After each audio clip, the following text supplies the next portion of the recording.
What's up guys, Nintendo Enthusiast here. Today I wanted to check out Octopath Traveler on Nintendo Switch and of course the recently released version on Xbox One. Now I'm sure you know all about Octopath Traveler as it's been out for a while now on Switch and it was received really well, especially by the Nintendo Switch audience. It's one of those must-play games that everyone talks about on Switch. But since it launched on Switch, it actually made its way over to PC and recently this week Xbox One. So of course I wanted to do a comparison video because I just kind of love doing these, I'll be honest. I just think they're really fun. This week's comparison is actually pretty interesting because you'd think the game would look pretty identical across both platforms, as even though it's a beautiful game, it's not necessarily pushing the hardware. But I did find some key differences in each version. First off, on Xbox One, I actually noticed some areas have slightly better textures that didn't fully pop in on the Nintendo Switch version. As you'll notice right here, the roof of the house on this Xbox One fully loaded in with the texture, whereas on Switch, it looks like it's just a lower res texture or it just didn't fully load in. As I was playing both versions, I noticed this a few times. But this leads me to my next topic. There are actually just subtle differences throughout the world that aren't necessarily better on either version, but they are different nonetheless. At first glance, you probably won't notice any difference between these versions, but if you look close at certain environments, you'll actually notice they're different in each version.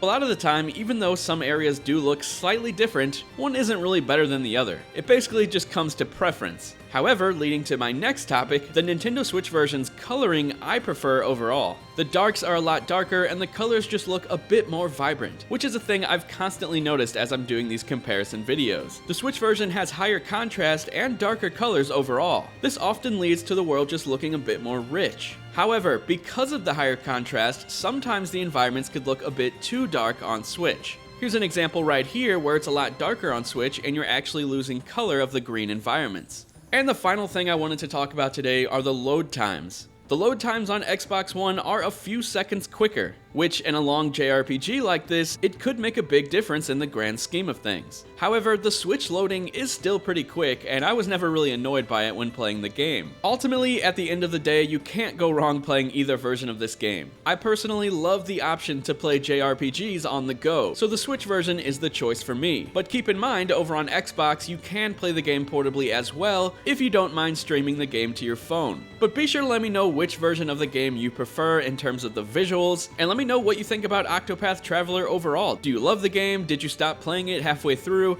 Let me know everything down in the comments. Thanks a lot for watching and enjoy the rest of the comparison video. If you enjoyed this, hit that thumbs up. If you didn't, hit that thumbs down. Thanks a lot for watching and I will talk to you guys later. See ya.